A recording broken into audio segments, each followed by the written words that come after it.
look stupid on the internet. Mark Zuckerberg. Oh my gosh, you idiot. He made the Quest 3. Goodness, that looks real good on you. That does. Take that, EU. Oh, I just thought of something hilarious. Apple should do a middle finger bubble. Oh, they should. Oh, that'd be funny. This might be one of the last TIFP episodes before Alpha becomes a bum. I'm sorry, what? Speaking of failures, we need to talk about another failure that AT&T had recently in Alpha's store. Yes, I love that segue.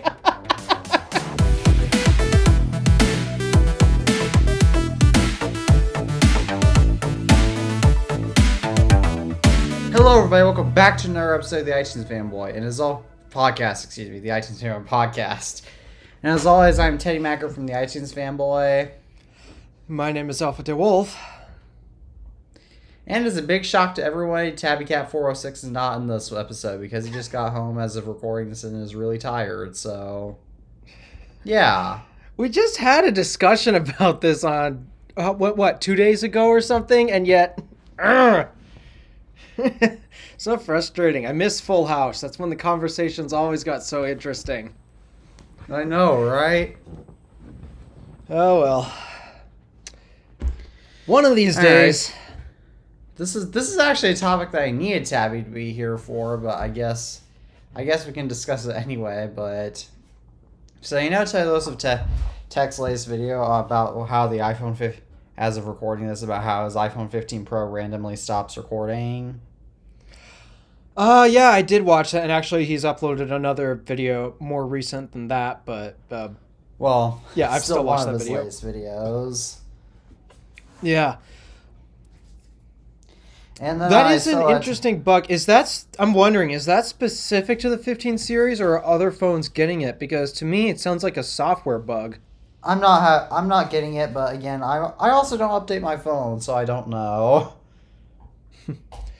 I mean, I update my 13 Pro Max, but I haven't experienced that bug. Though I actually texted Tabby last night when I was watching that video and asked him about it, and he actually has been experiencing that on his 15 Pro. So maybe it is a 15 Pro specific bug. Yeah. Yeah, I know a few people at my school have iPhone 15 Pros, and so I can maybe ask them, but they also don't record video professionally, so they might not notice. But yeah, I wouldn't think that. Either way, this is clearly an issue with the iPhone 15 Pro that Apple needs to do something to resolve, since I know two people that have had this issue, and if one person has an issue with electronic, that's one type of issue with an electronic, then okay, but if it's two, then that'd be irritating, because if I bought the iPhone 15 Pro, then that would be a major problem for me, since I rely on my phone. I mean, I'm a YouTuber. My videos are not monetized, which... Yeah, they are. Yeah, so I literally use it to make... Well, it's not my full-time job now, but I literally use my phone's camera to make money. And my content. One of these days I'll get there. It's just... It only took me 8 years. It only took me 7.5 years of being on YouTube. Yeah. Still, I put so many hours into my stuff, and yeah, I'm stuck at 300. What? You're alright. The hardest part for me was just getting that far. As you fair, I know I didn't put a lot of effort into my YouTube channel when I was younger, but it took me 5.5 years to get to 300. So you're on a better track. Or no, wait. You've been on YouTube for now a little over 5, almost 5.5 years. My first upload was towards the end of 2018, if I recall. Yeah. So I forgot that you've been on YouTube for that long. Well, still technically your Gadgets channel is coming up. Your Gadgets and Drive channels are the technically they're only 4 years old, so They were started at the end of 2020, I believe. yeah. Second half of 2020. Yeah, it was right. That was not long before I started watching your videos. Yep.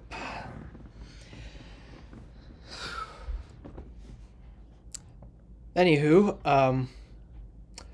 what were we talking about? Oh yeah, cameras and stopping recording and such. That's annoying. We pretty much got that topic out of the way. So now we need to discuss another crucial topic, which is Apple's new sports app.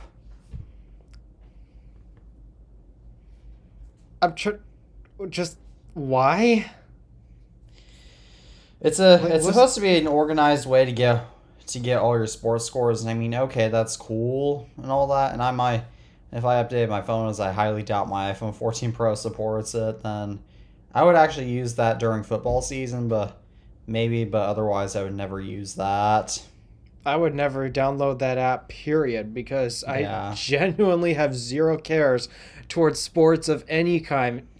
Not just the physical sports. Do I not care about? I don't even care about esports. It doesn't matter what type of sport it is. Like, okay, there is one sport I do like: chess. Yeah. I do like chess. But of course, who cares about chess nowadays? I like chess. I like chess too, but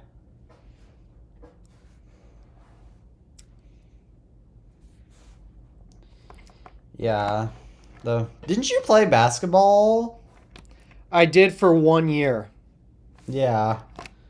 I was about I to did say. basketball for 1 year. And you wore a Minnesota Timberwolves shirt in some of your older videos. That was just a hand-me-down shirt from one of my cousins. I actually had no clue what that team even was. I don't know who. I genuinely don't know who cares about the NBA anymore. I still don't know why people care about the NFL and all sorts of... I mean, I get it, it's fun, but... I mean, some people just ruin their lives over it by gambling money over it. Oh, yeah. Oh, yes, I hate that. That's the part of sports that I absolutely hate.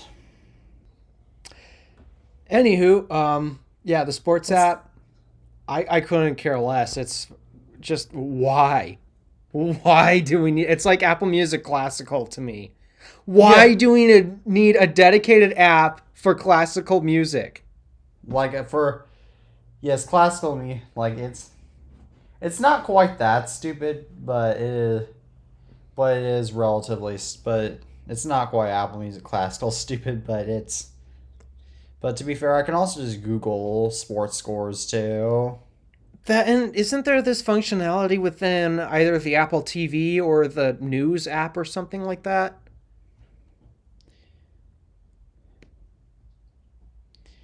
I don't know, but that's all. Let me check the usually TV whenever I app. watch sports, I usually watch because my family cares a lot about my relatives care a lot about football naturally. Usually they're the ones that turn it on, so I don't even bother.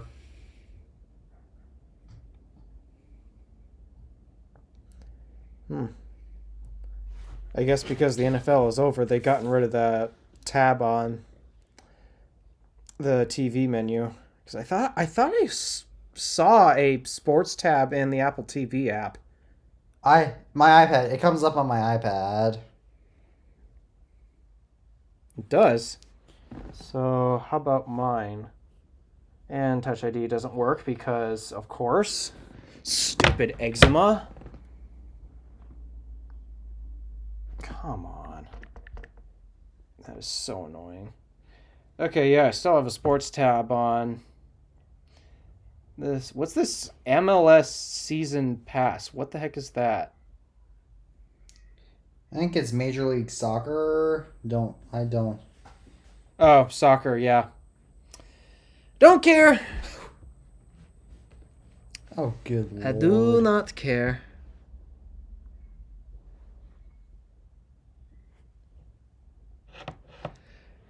Alright, anywho, next topic. Alright. Mark Zuckerberg roasted the Apple Vision Pro.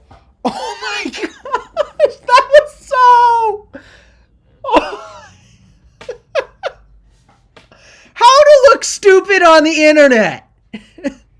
Mark Zuckerberg. Oh my gosh, you idiot. Why would he? Why is it stupid for him to roast his competitor's product? Because he basically told lies the entire time to make his product seem better.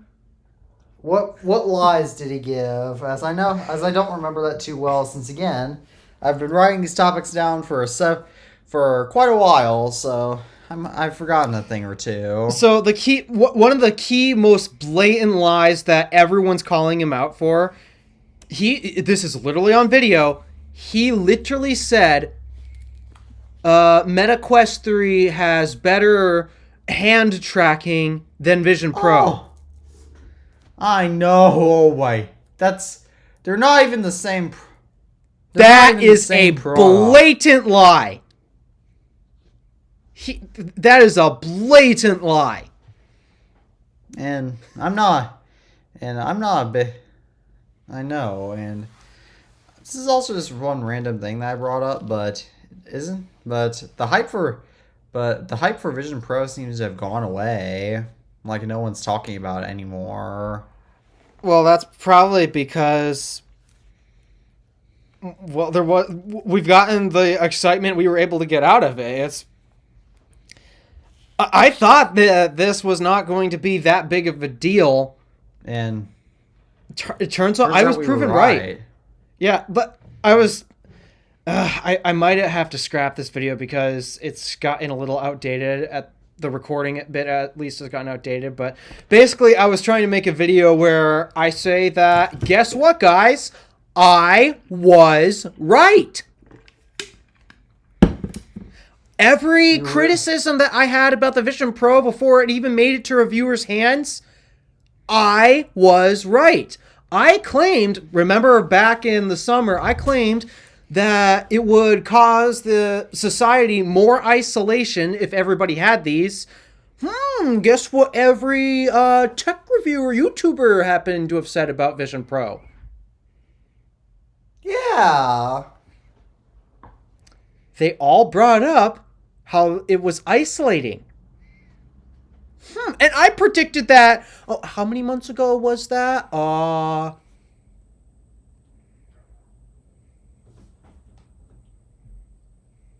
7 months ago? Yeah, and didn't Drew from Talos of Tech return his because he wasn't that impressed with it? And a big factor as to why he returned it, and funny enough, we've had conversations about this in private where it wasn't particularly in private. It was on one of his members-only streams, but there was nobody else in the chat, so it was pretty much just me and him. I was talking about how I was worried about how isolating this product would be, and he's like, it's only as isolating as you make it to be. Until he tried it on, and that was a significant portion of the review where he talked about how he felt isolated from his wife and how his wife felt isolated from him. Oh. Neither party liked it. So, yeah, this was something I brought up 7 months ago, and everybody didn't believe me until finally it made it to tech reviewers' hands and they pointed out these flaws. Were there other flaws of the Vision Pro that we predicted back in June that came true? I didn't put that many predictions back in June, but I did predict that. Dang it, what was it? There were two things that I know I had. Oh, right! Remember the theme of my one video where I was reading off a bunch of hate comments of? The main prediction was this $3,500 headset is a play toy. And to be honest, that's kind of right. That's right. I mean, not that many people talk about the Vision Pro hype. It seems to. Now, granted, I understand that it's only been a month, but it seems to have almost a month, but it seems to have gone down. Yeah, it's just I felt so validated when I watched this one section of Marquez's review. Marquez Brownlee himself, to sum things up, he called it, his words, a $3,500 toy. That's not toy money. Well, it depends on what. Toy money to some is money to buy a jet ski or a boat or something like that. So that often costs a lot of money. But I mean, that's not. I mean, to be fair, you can get more use out of a boat, a jet ski or a boat, since you can actually go out in water with those. I mean, they'd argue with Vision Pro, you can immerse yourself in any environment you wish. There's some environments that even say coming soon. Yeah, I know. It's just again, these were the two big things that everybody was criticizing me for. They thought, this thing's not going to be isolating. It'll only be as isolating as you make it. Well, who was right here? And same with the $3,500 play toy. We were. Yep. So, I don't like saying this because it seems very egocentric, but you know what? This is a win that I absolutely have to take, so I'm just going to do it right now. Told you so! Alright, well. Yeah, I thought I'd bring that up. So, other things that Mark had criticized. He criticized the immersiveness of Vision Pro. He claimed MetaQuest was better, but basically every tech reviewer had to disagree. Yeah. Yeah, I knew the that biggest one. reason why. Now, there is some merit to what Mark said about that, and it has to do with field of view. The Apple Vision Pro technically does have a narrower field of view compared to the Quest 3, but Apple Vision Pro has a much higher refresh rate and a much higher resolution display. And it makes a big difference to the immersion. Yeah, we tried on what was probably MetaQuest 3 at my school a few months ago, and I can safely say that it did not feel immersive, and afterwards my eyes just felt strained. And my dad tried on he didn't try it on, but he stuck his eyes down to a Quest headset at Best Buy, and he could feel the eye strain immediately within just a few seconds of using it. Well, here's something weird, because actually, Sunday, I finally got my first experience with a VR headset. What was it? The MetaQuest 2. Oh. One of my friends got it as a birthday present, and so I got to try it. I'm going to make a video on it at some point, and the entire time, I felt like this is dumb. It's like playing... It felt like playing a game controller game console like Xbox or PlayStation, except the TV is literally resting on your face. Not good. That was my experience.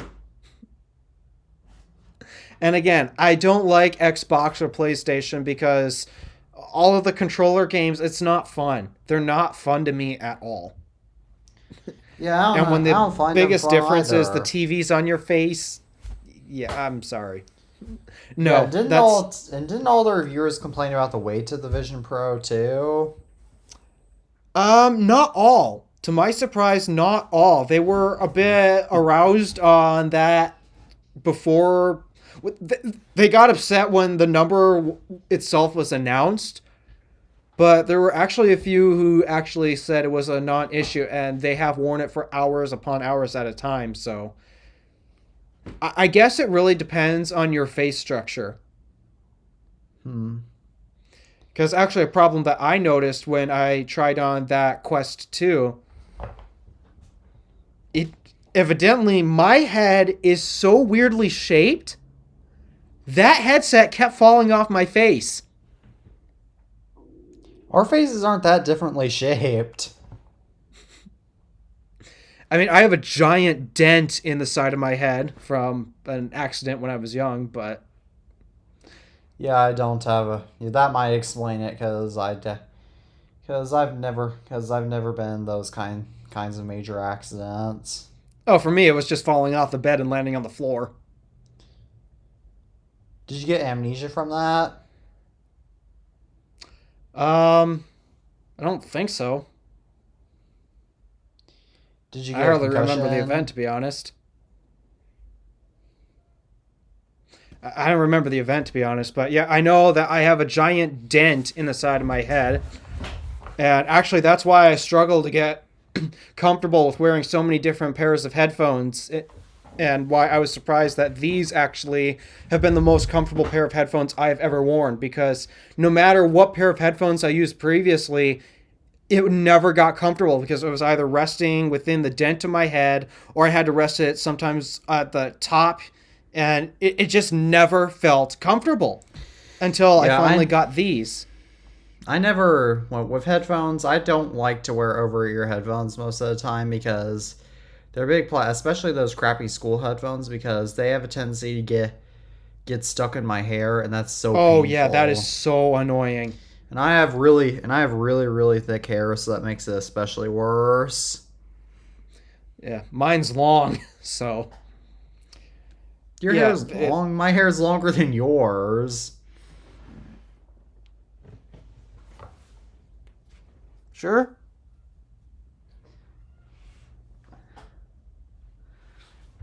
Yeah, I think You mine's slightly sure? longer. Yeah, I'm pretty sure. Although fair, you seem like you might be growing a mullet, so That's the hairstyle that I've been trying to keep. It's just sometimes it gets out of control to the point where so I you have to are cut it working with short. a mullet. I had one back in 8th grade. I remember. I remember your old video, your first video when you were showing your face and you had a Yep. mullet. Oh my goodness. Weren't those the glory days? Not the glory days, actually. Oh my goodness. I hated school so much. But yeah, it's Vision Pro. No, not VR headsets in general. I'm a bit nervous in terms of. I'm nervous about anything resting on my head because there's not a lot that is comfortable resting on my head. There's not a lot of hats that are comfortable for me. There's not a lot of headphones. There's not a lot of any headgear that's comfortable for my head because I got that giant dent in it. Yeah, one thing whenever I wear hats or even my helmet as I bike is that I notice that my head tends to get so itchy after just a few minutes of biking, and that day when I wore my cowboy hat to school, which speaking of which, I forgot I thought about maybe wearing my cowboy hat to this next episode of TIFP, but I forgot. Ah. but that day at school when I wore it, like it got really itchy. hmm So that's not. Again, that's just something else unrelated with me. So yeah, Mark's review of the Quest 3 or the Vision Pro, excuse me. It's it's not a genuine review. It's literally just him trying to defend a product that he made, and this is a problem that I have with you know Carl Pei, right? Oh CEO yes, of Nothing. doesn't he reviews his competitors' phones. To me, that's not a fair comparison because he's made his own product that is obviously going to be tailored to what he cares for. So, of course, his own product is going to be the winner every single time. Yeah. And this is the exact same problem here with Mark Zuckerberg reviewing Vision Pro compared to Meta Quest 3. He made the Quest 3. Goodness, that looks real good on you. That does. But yeah, Mark made the Quest 3. So, of course he's going to be biased towards the Quest 3. So biased, in Yeah. fact, he actually blatantly lied about Vision Pro's capabilities compared to it. Of course Quest 3 is going to win. He made the product. That's why. Yeah.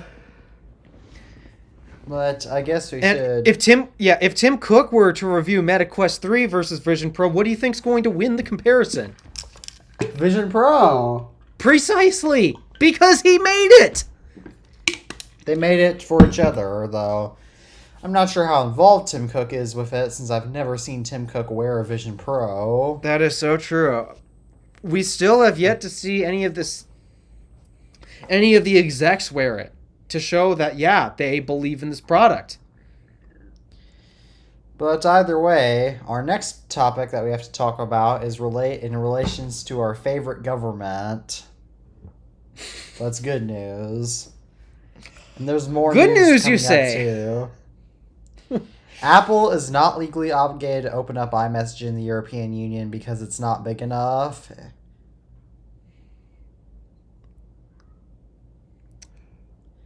Okay, that's kind of weird. So, you know, Apple is going to have to open it up to make it interoperable with other messaging apps. Or they have to do that under the EU's Digital Markets Act. That they should pull out for, because they know that is literally their biggest advantage in terms of the market. Well, they don't have to anyway, because not that many people use iMessage in Europe, so... I mean, that's really a common thing that I've noticed. Many people overseas actually don't use the integrated... They all like to use one of Facebook's services, like WhatsApp or... The only services that have to make each other interoperable in the EU are WhatsApp and Facebook and Messenger. Who happens to own those services? Oh, right, that one company that insists on knowing every little bit of detail about you. Meta. Oh my gosh.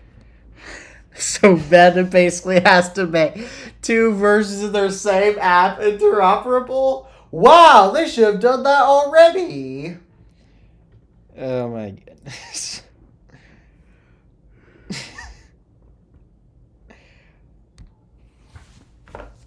This government is so dumb.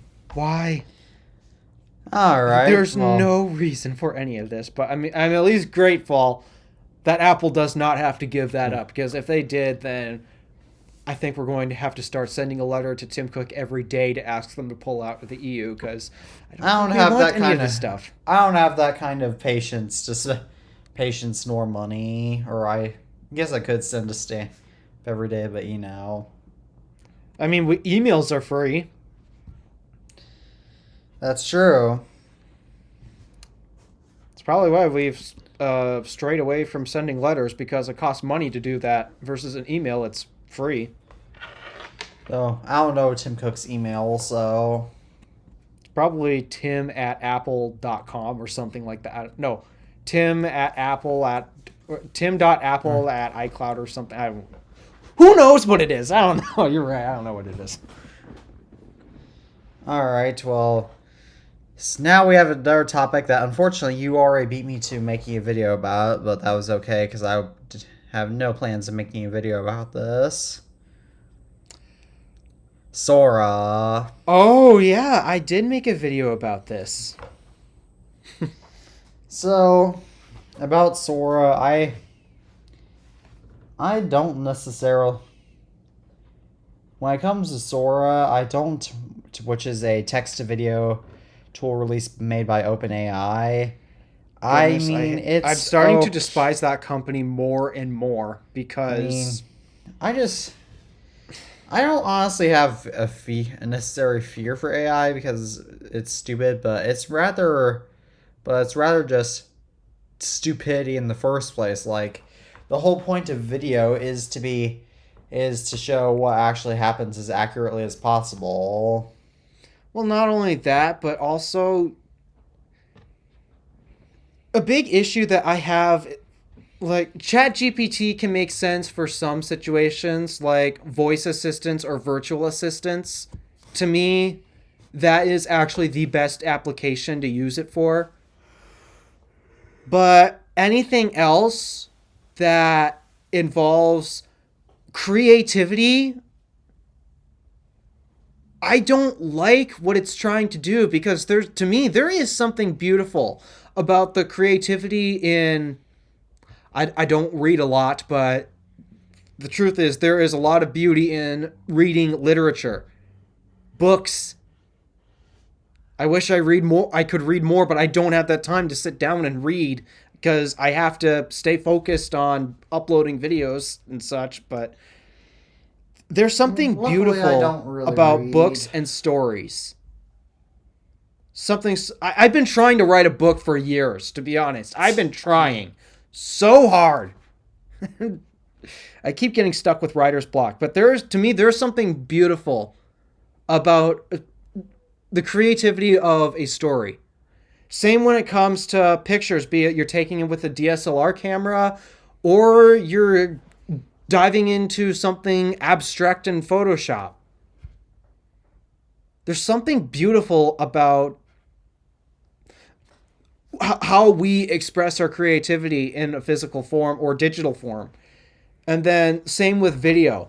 This is why I love being a creator. It allows me to actually express myself in ways that I can make it make sense. I'm not great at communication. It's probably the reason why I struggle to write a book, but I'm not great at communicating my thoughts that well most of the time. Oftentimes I feel like I'm just rambling all the time, but a good way that I have found that allows me to communicate my thoughts and opinions. First off, I'll just vomit them into a long recording, and then with editing software, I can take bits and pieces, stitch it together, or cut stuff out and stitch it into something that I know will make sense to the end viewer, assuming that they actually watch the video in the first place. Same with me. I love doing that because it allows me to express myself in ways that I just can't do it just by talking to a person. Now, obviously, there are some disadvantages and limitations to doing that because obviously nobody wants to sit and watch an hour-long plus video unless, well, you're listening to this podcast. But to me, the biggest reason why one of the many reasons why I am so against this whole AI thing, text to speech, text to video, text to photos, it takes away that creativity that is so unique, especially to the human race. Yeah, it really does. It's just saying, yeah, guess what? You know what? You don't matter. Because we can just type in ask AI to make it for us. Well, poof, it's there. A creative mind? We don't need that anymore. We've got AI to do that for us.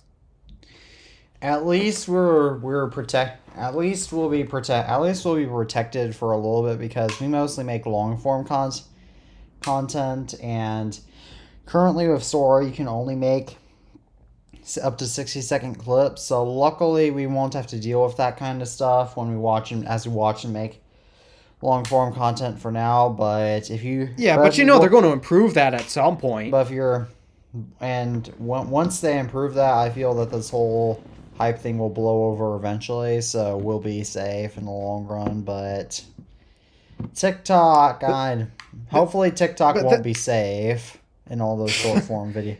Hopefully they'll be harmed by this clickbait. Yeah, but then there's the other thing about it that I went into a deep dive in my video on my channel. Easy to fake. It's easy to fake events and falsify facts now. It's become so easy because with these AI tools, it can make what is not true look very true. Yeah, it can. I mean, you notice a little detail that I did in that video when I was talking about how we can already... I wasn't even using AI to make that one clip. It was where I turned the walls of my room red. Yeah, I saw that clip. Yeah. I was actually... Because I was essentially using a green screen tool, and this green screen tool not only works with just green screens, it also works with blue screens. It's another reason why I actually chose blue paint and why I basically have nothing on this whole wall here. When I make my videos where it's just me, but there's an animated background, and I don't do it often because it takes a lot of work and a lot of storage to do it. But one of the many reasons how I'm able to do that is because of this blue wall right here. I just have to make sure I'm not wearing anything blue. Otherwise, then I will disappear. Like, you also might have noticed in that clip, a couple blue elements in the tech tower aside from me. Those turned red as well. So, but yeah, to me, the scariest part, and the truth is, I have been fooled already. Yeah, I have been fooled already by an that. AI generated video. There was a video on Twitter. I can't believe this was on Twitter and why it wasn't removed. Maybe we shouldn't talk. We probably shouldn't talk about this. I'll just quickly describe it in the most family-friendly way possible. It was Taylor Swift. It was a video of Taylor Swift with her dress being blown up. Yeah, I didn't actually. I knew there was an AI video of her leaked, but I didn't know what it actually was, and I didn't go into context. But yeah, it was that. And there's another detail that I probably shouldn't mention because, oh boy, that is disgusting, and I don't know why YouTube has not removed it. Or not, excuse me, YouTube. Twitter. Oh, I assume it's that kind of detail. Yeah. Okay, let's move on. So, yeah, I've already been fooled by it once. I actually thought it was a real video of someone backstage. It has already fooled me, and I'm someone who's enthusiastic about tech. I'm a content creator. You probably think I should be able to recognize this stuff, but no. It completely managed to slip past me. And it slipped past many other people too. So knowing that it's already capable of doing something as dangerous as this, imagine what would happen if it fell into the wrong hands. Because a big thing in especially political media, everyone's talking about misinformation and such. Oh, you think misinformation is bad now in politics? It's going to get a whole hell of a lot worse with these AI tools to generate it. Because now they can generate any story they want. It doesn't have to be real. They can use AI to make it look real.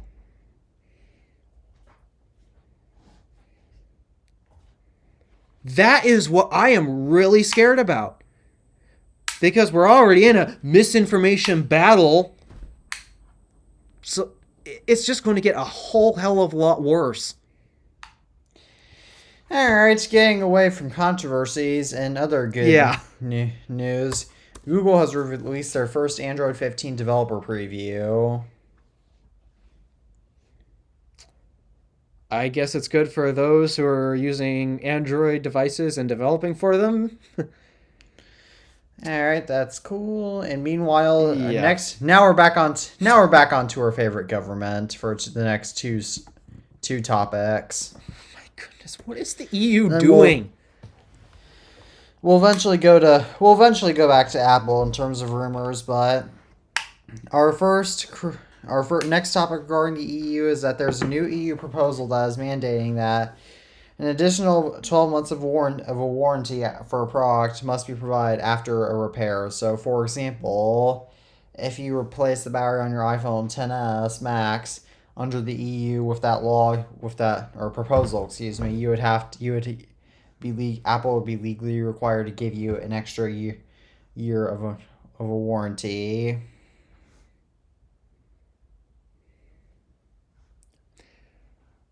I kind of have some agreement with that, but not completely agree. Yeah. The one bit that I do agree with is warranty the part that was replaced. Yeah, warranty the part, but not the whole device. Yeah, right? Don't do the whole device, because if that's still functioning outside of its warranty period, that means it's great. It's lasting for a while. The whole purpose of a warranty is to protect you from an unexpected failure not caused by the user. So be a manufacturing defect, for example. It's supposed to help protect the consumer from being completely screwed by a manufacturing defect. And unfortunately not by bed. Unfortunately not by my puppy. Yes. Because that incident with your puppy, that was definitely not a manufacturing defect. I mean, that was probably. I mean, that was a manufacturing defect on the fact when they made Betty's teeth. But did Apple advertise that this was dog proof? I don't think so. Unfortunately, I just thought I'd mention that. So. Yeah, so I do agree with putting a warranty on a new part that's put into your device. It works the same way for our cars, for example. When I've had to get I had to get a screen replacement done, actually. So I believe there's a new warranty on that screen replacement. So that way, should something go wrong with that new screen that I just got, because keep in mind, that's an expensive component for the interior of the car. If something should go wrong, I'm at least protected for a short time, because typically if it lasts beyond the warranty window, that means, okay, it's actually pretty good. You shouldn't really have any reason to worry about it going bad until it really starts to age and such. So yeah, I do agree that we should have warranties on new parts put in, but only the warranty on that specific part. The one thing that I'm not too sure if I agree with is 12 months, though.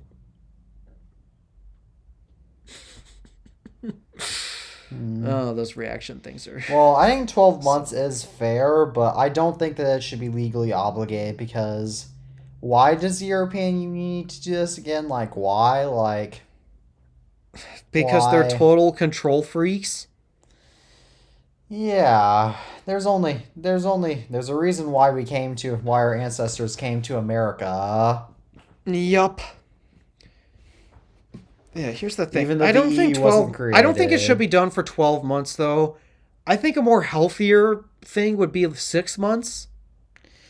I can see that, because after a year, because if it goes back after a few months, then after, like, for example, if your iPhone 10, if you get the battery replaced on your iPhone 10s Max, if you get the battery replaced on your iPhone 10s Max, then offering a 12-month warranty and it goes bad after 11 months, like, okay, that might just, like, that, if it's already outside the warranty period anyway, which it might be, that might not be worth a 12-month warranty period, since at that point you might as well just buy a new phone, or else somebody should start using his 13 Pro Max. Yeah, but also there's... If there actually is something wrong with a battery, you'll typically figure it out right away. Yeah, you typically figure... So, yeah, if there's something wrong with the battery, you will find out right away. Be it the device won't charge or it dies unexpectedly. If there's something wrong with that battery, you will find out right away in a very short period of time. The same goes with, let's say I get my camera replaced on my iPhone 14 Pro. Yeah, if there's something wrong with it, you'll find out quickly. Yeah, it's just... Also, in 12 months, you have no idea how that battery is going to be used in 12 months. It could be used lightly, or maybe you're a heavier user and you're going to degrade it faster. Good point. That'd be basically the EU is basically trying to cheat Apple, for example, Apple out of money in this case. Yeah, it's to me that the 12 months thing. If you had to mandate it, 6 months at most. That's what I'd accept. I do a month personally.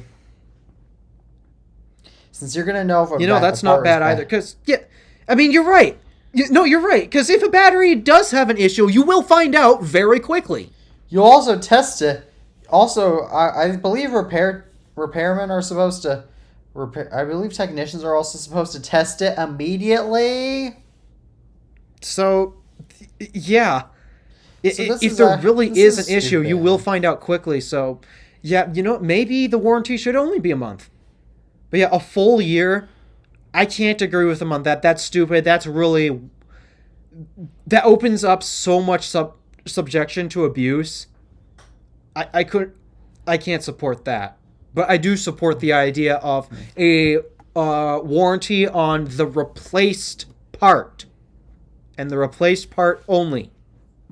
No warranty for the screen if that happens to go bad. These stupid reaction things. Yeah. No warranty for the screen if that goes bad. I can't. And There we go. I got it. yeah. Yeah, unless the screen still is in its warranty period, then yeah, of course give it its warranty, but if the screen's outside of the warranty period, then no, it doesn't get a renewal just because you replaced the battery. Trying to see So- what it all does. Take that, EU. Oh, I just thought of something hilarious. Apple should do a middle finger bubble. Oh, they should. Oh, that'd be funny. To be fair, that technically opens up situations for abuse, for foul, for people to be mean to each other. But All right, but yeah, those are my thoughts on that situation. I like it if it's for the replaced part only, but for 12 months, absolutely, I think they flush their brains down the toilet. didn't the EU do that the day they were founded? Not at first. Not at first. They haven't always been as bad as they are, because there are some benefits to the EU where they have unified, like the biggest thing that I like, they've unified currencies. Because the countries are so close together, it's kind of inconvenient to always have to exchange currency for another so that you can buy stuff and pay for stuff there. So there have been some benefits to the whole EU, but now they're in a position where they're really starting to abuse their power, and I am not a fan of it. All right. Well, the EU has stated something that's a little bit ironic for them. Ironic for them. What's this? The EU has stated that cops having a backdoor to decrypt messages, mind you, after forcing Apple to do that legally, violates human rights. And they claimed this was better for users. This is not better for users. This is pretty obvious, but Yeah. I think all this is the EU is being stupid, but No, it really is them. It really is them angry for power. They're trying to be as controlling as humanly possible, because if they're not even adhering to their own documentation as of why they're doing this, they're claiming this is all for the benefit of the consumer. This right there is not for the benefit of the consumer. So, yeah, they are clearly just trying to abuse their power. All right, the next crucial topic, which I don't know if Tesla said anything about this officially or not, but Tesla is desiring the minivan market again.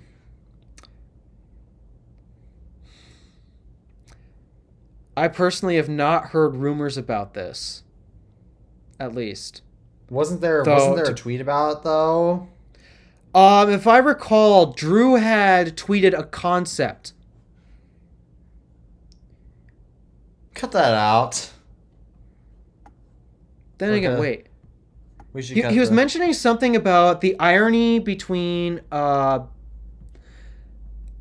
Tesla is all electric focused and all that, but a lot of their service vehicles or delivery vehicles, for example, all of their cars for the most part are being delivered via diesel semis, and a lot of their service vans are also like Ford Transit vans, for example.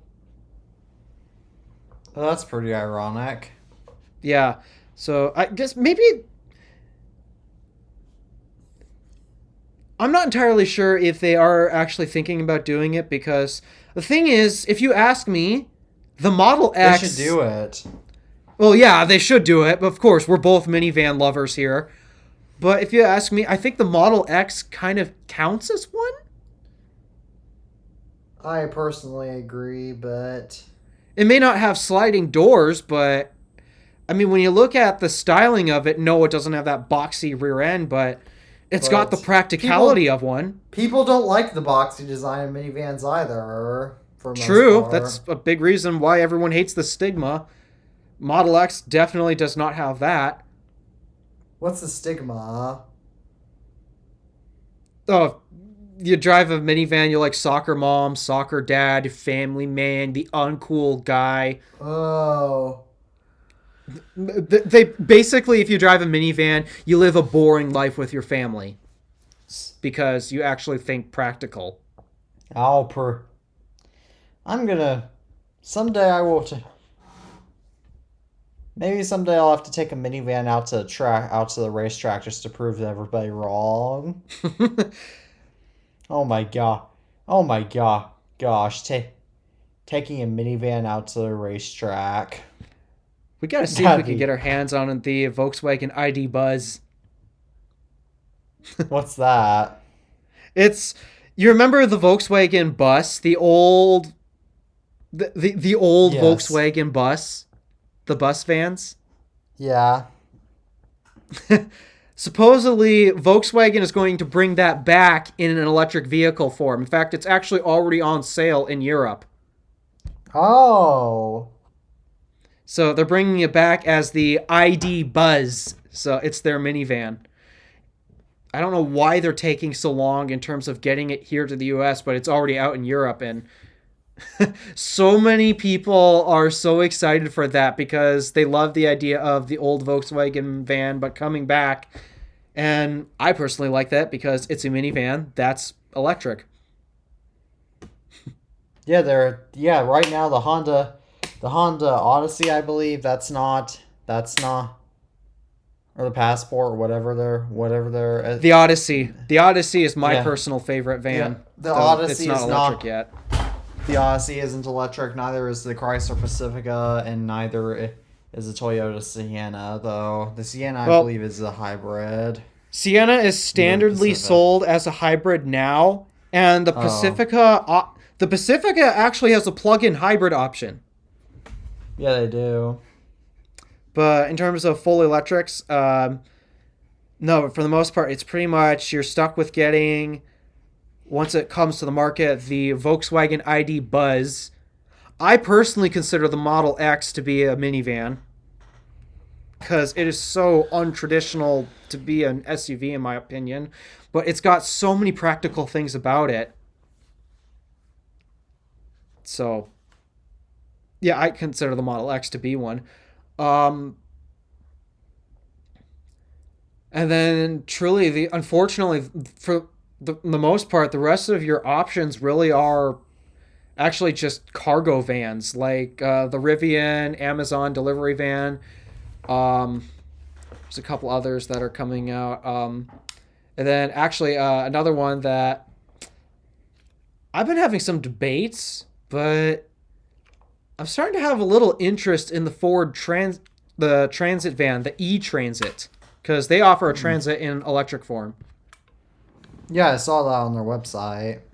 Yeah, so I've actually been, I know this is another side tangent, but I've actually been debating, because the housing market has gotten so stupidly, ridiculously bad.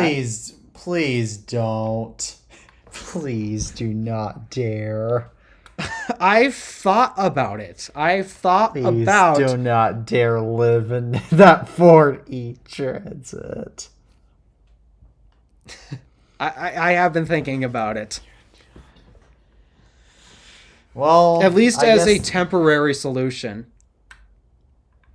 Well, this is officially the day.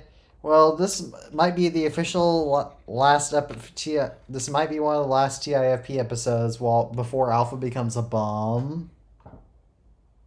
I'm sorry, what?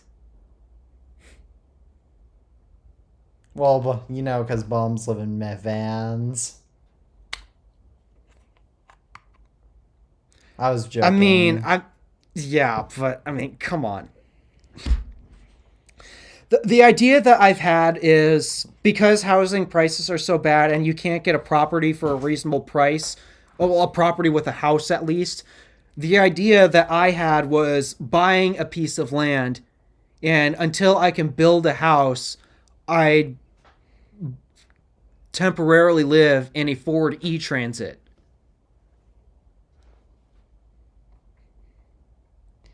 That is It's my actually idea. not. That's not too bad, honestly. It's a little bit nerdy, but it's not bad. Yeah, I mean, for one, it would definitely make a lot of content for the vlog and the drive channel because it's an electric van. Oh my goodness, I just realized road tripping that thing would be a huge pain to get it from here to North Carolina. Oh gosh. Although there's other news about that we'd have to talk about later on, but yeah, I Oh, thought what? about You're gonna go on a. uh Oh, didn't you? You booked your hotel? I did book a hotel finally, yes, but I'm actually talking about when I do the actual move and not just my trip to scout out the No. area. So, Oh, when is but the actual? When? Well, we. Before we move on to your AT&T store, when do you actually plan on making this move? it's not really set in stone just yet because again, the housing market is in a really bad spot and I haven't really committed to the idea of van life until I get a house built on a piece of land. So, there's nothing set in stone yet. That, and I'd also have to look for work and deal with a whole bunch of other things. So I'm not making any commitments just yet. Like, I'm not even going to commit to moving to North Carolina until I scout the area and agree, That's yeah, this fair. is where I do want to live. But, uh, yeah, this it's a random idea that I thought of, but the reason why I thought an e-transit specifically is because all camper vans have to have a battery, a big battery to supply electricity throughout the van so you can charge your Well, if it's stuff. And electric, yeah, if it's electric, well, there's already a giant high voltage battery. And in the e-transit specifically, I've got access to 68 kilowatt hours. And actually resupplying that energy would be so much easier instead of having to charge up those batteries via a solar system or the van's alternator. I can instead install a charger on the property and just plug the van in because it's electric. So yeah, there's so many ideas that I have, and I'm not going to commit to any of them just yet. I'm still doing more research if that's really the best idea, but the world is constantly changing and I have to figure out what the best decision is. But it's an idea that I've actually been toying around with.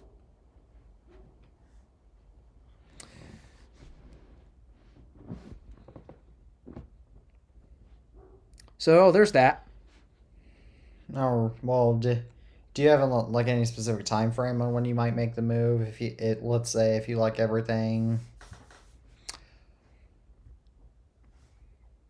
Sometime within the next 5 years. Okay, that's fair. I'm also I'm also delaying it out to that point because again I want to see if the housing prices will actually fall first That's because fair. That's fair because you're it's still. not a buyer's market now, so I'm not rushing any decisions. I'm waiting, and my parents aren't exactly eager about the. Uh, no, that's not the word I wanted.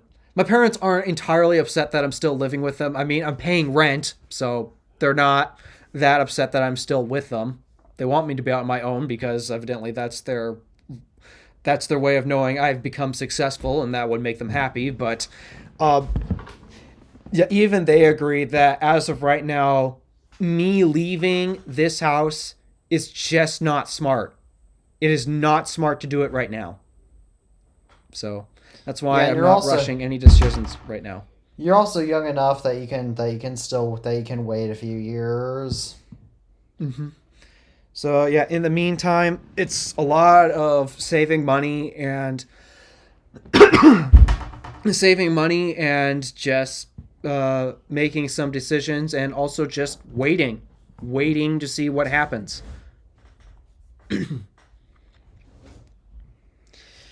It'll be interesting to So see yeah, what I do when I have to go out on my own. As luckily I have a few more years before I have to worry about that. come to North Carolina. I'm not. I don't know if I. I mean, I don't know. It might be nice to live in North Carolina, but I'm not.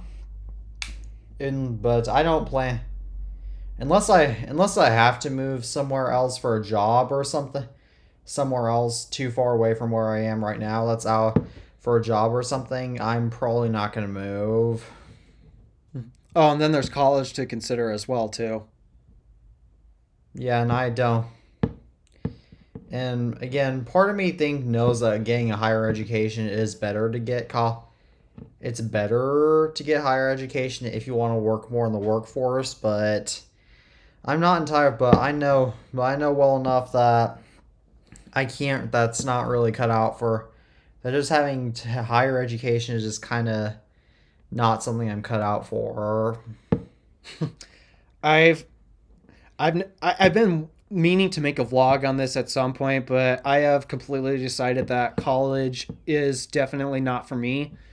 Not just because I want to become a YouTuber and such, but because there are some things that I do want to do that might benefit from actually higher education. The problem is a lot of it has become less actual focus on the education and the knowledge itself, and more upon the lifestyle. Yeah, the And I do not like the college lifestyle, oh especially for what it has become today. oh I don't know. I'm not very expertise on the college lifestyle, but yeah,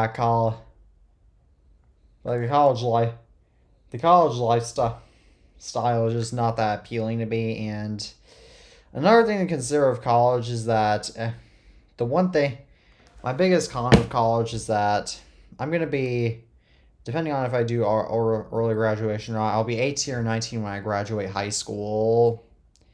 Say I'd get and spend another 4 years like average people on in college, then it's not really then like most people. Then I have to go out and wait generally a little bit to actually get my life going and get out of college and get into the workforce and be able to live on my own. I'll be in my late 20s at that point. That's just too late. That's just a little bit too late for me to get my life started. Well, I mean, my life's technically started, but that's too late for me to get my adult life started. Yeah, I feel so bad for my dad because he wasted 4 years of his life taking a college course that actually had promise at first, but it never panned out for him. And then he had to go back for another 5 years. Yeah, that's way too. Yeah, like that's just not something I'm. That's just not something I'm exactly. The biggest. This is just one more rambling thing before we move on to your AT&T story. The biggest reason why I don't like the biggest reason why I don't like school in general is that school is just. It used to be so special back in the day for you to go to school because you knew you were getting a good education. It would help you be more individual. But nowadays, school doesn't help you individualize, at least in the United States. Oh, no, it doesn't. Like, I sure. have so many problems with the education system that it's another vlog that I need to make at some point. Yeah, But a biggest flaw that the education system today has is it's not actually focused on growing you as an individual or with your education. It's more focused on training you to meet this standard. And unfortunately, there's a fear element to the standard where I hate the grading system for this reason. Yes, The grading system is basically saying, this is how smart you are, or this is how stupid you are. Oh, And- I know. Tell me.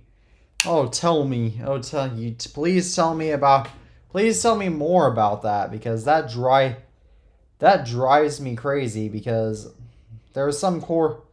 I'm not gonna need to know everything that I learn in school. Like English classes, at least where I go to school at, they're all basically the same. They've all been basically the same since I've been in 4th grade or 3rd grade, actually. Just read passages in the literature, write about it, analyze deeply into, go way more in depth into it to ruin the fun. Yep.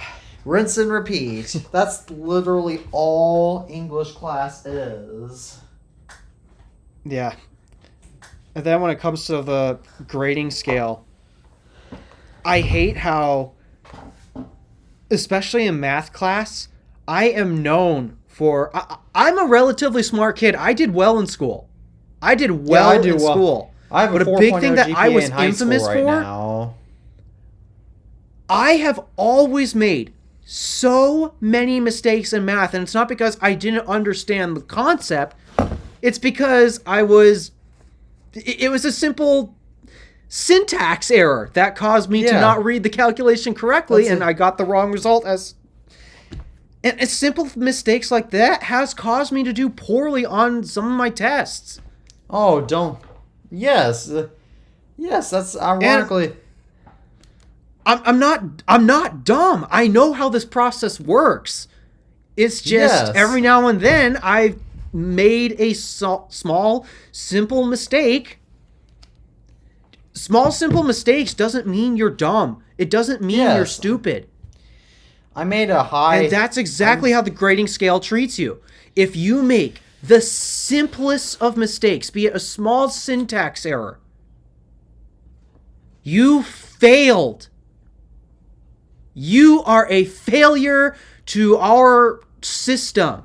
You will never work in society. You will never find a job simply because of your mistakes. I hate that this is what school ingrains in you. Oh my gosh, you don't, like... Yes, I know. Like, for example, there was one test that I actually knew... There was one test that I took recently that I knew how to do perfectly. And I got 44 on it. So now luckily I've taken another test and got a better score on it, so it should raise my grade. But now I'm sitting with an 82 in math. Yeah, it's... And then your parents or your teachers, they're going to look at it like... Yes, I thought you were a smart kid. Why aren't you getting these right? And it's a simple mistake. My boss, my boss at work, he, to me, is a genius. Because he doesn't have a PhD, but he has embarrassed people who do have PhDs. And yet, I've seen him make simple math mistakes in his programming all the time. I've seen him make simple syntax errors, but the truth is, he is one of the smartest people that I know. Yes, people can make simple mistakes and still live just fine in society, but if you don't do it right at the time that the school counts you to, then you're basically a failure. And the same thing goes You're basically a failure in their eyes. The same thing goes in math class too. Like, do I really, like, I can't, like, I'm taking algebra right now, for goodness sakes. There's only two things in algebra that you need in real life, at least from my experience. Number one. Oh, you'll need a lot of stuff from algebra, trust me, because I use a lot of algebra in my job. Well, depending on your job. But number one, interest formulas. Number two, graphs. I use interest formulas, especially when trying to do financing stuff, because I know you hate it, but at some point you will have to do it, especially. Well, it's useful especially for when you put money into a savings account, but then also when you have to take Yes, out a loan for, say, a house. I guarantee it's you, you're going to very have to take out a loan for useful. a house. So, yeah, those are useful, especially for everyday things like financing. So I use the interest rate stuff in my personal life, and then graphs, I use them all the time. Yes, I see graphs all the time on Twitter. Like graphs actually makes sense. Graphing makes perfect sense in real life. Like they're math is one of the most useful classes that you can take. But the problem is that with math in the education system, it's set up in such a way where if you make one tiny mistake, then you're basically a failure. That actually, it's a common thing that I'm noticing with other young adults who have recently graduated. They are so afraid to fail because of this mentality that's been Yeah. implanted in them. They're so afraid Yes. to do it. And guess what? I've made mistakes at work because of a simple math error. I Yes, was we trying to all figure out do. why I was trying to figure out why a milling process was going so slowly, and I realized, oh, due to a simple error in my calculation, um, I set my spindle speed to run way slower than it should be. So that's why it's going slowly. So yeah, I've made dumb mistakes like that before. Yes, you can't ingrain. It's not a good idea to ingrain people to basically obey a system because what happens if the system goes down? Then people aren't going to know what to do. Yeah, it's a big problem that the school system has. It's trained people to fear failure when in reality what you want to do is learn from those failures and improve, and the school system does not do a good job showing that.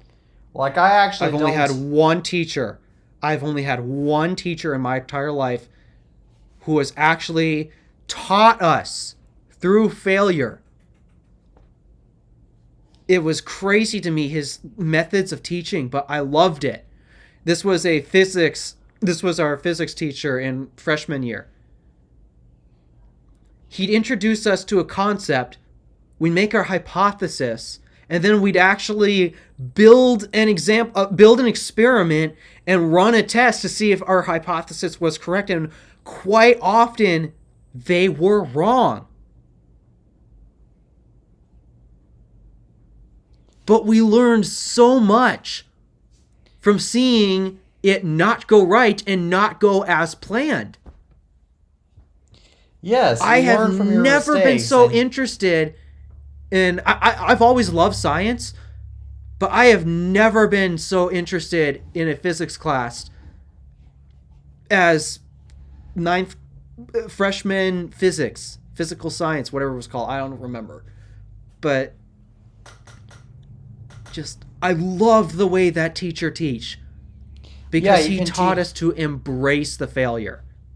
Yes, and if you don't embrace your failure, and it's in the school system, like in the school system, I always have to check to make sure I'm doing my work correctly. If I don't, because again, school system is designed to fail you, but in real life, but outside of school, I'm nothing, but I act nothing like if you actually met me went to school with me, you wouldn't believe how I act there. So, yeah, it's a big rant that I have on the school system, and I am so glad I'm out of it now. And this is a big reason why I could never go back. I cannot deal with that pressure and that feeling of if you get this one simple thing wrong, then you will not have success in your life. I can't deal with that anymore. All right, the next up, we need to talk. Speaking of failures, we need to talk about another failure that AT&T had recently in Alpha Store Yes, with I us. love that segue. Oh, that was good. So, you were in school at the time when this happened, because I actually tried Yeah, asking you to do a test real quick. I thought he was still home, but nope, he was in yeah. school I evidently. was sick for context, Yeah, I thought he was in case still you couldn't sick, so tell from that's my why I videos tried asking him. recently. Yeah, so basically what happened, I'm uploading a video on this tomorrow. Basically what happened is AT&T decided to take a and you couldn't make phone calls, you couldn't use mobile data unless you had Wi-Fi calling enabled. I had At that text point, you're not enabled. even using the AT&T towers. So, yeah, it wasn't just... At first, I thought it was just up here because I noticed on my way into work, my phone switched to offline maps, which was weird because it never switches to offline maps between home and work because there's Wait, always cell don't you service in there. don't you actually need directions to get from your house to work? I don't. I love having the map up for traffic reasons. Oh. I use it for traffic data, be it slowdowns or speed traps.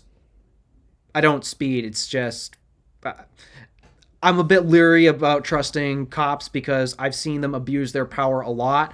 And so I always try to get an incident on camera if possible in case it goes south. I'm not saying every officer is bad. There are some good ones out there and they do deserve their respect. But there are some that have abused their power, and I'm a bit nervous about that. So that's why I do speed checks or speed traps. So that way I make sure it is impossible for them to pull me over for speeding. I don't speed, but I make sure that it is impossible for them to pull me over for it. But anywho, yeah, I use it for traffic data, speed checks, road hazards too. It has saved me from a road hazard once. So that is why I have the map up. I never need directions to work. I go there all the time. And I know so many different routes if I need to change a different route. So, yeah. Yes. That's why I have the map up. Luckily, I don't need directions from my house to school or other common places that I go. And really, I don't need for anywhere in the southeastern United States, I don't really need directions. Well, that's because you study Google. That's because you study Google and Apple Maps for how long? Yeah, as long as I'm going to a major city, I know how to. Mm-hmm. So, where were we? Oh yeah, AT&T went down. That's what we were talking about. Yeah, I noticed that my map graphics were not loading and it switched to offline maps. So I thought, okay, that's weird. Maybe the AT&T towers went down or something. I don't know. Then I got to work, and my boss uses AT&T. His phone stopped working. Our IT guy came in to fix a few things on our network, and his phone was AT&T, and it was not working either. And so finally, we hooked up to the Wi-Fi at the office, and then we discovered basically nationwide, everyone using AT&T, they've got no service. I was actually one of the few. I must have had service because I had like 1 bar of service, but I actually, which is normal for me at school, but it did not go down for me or anyone that I know. Well, do you have your phone logged into your school's Wi-Fi? Sometimes, but not often. Well, that might explain how the iMessage came through then.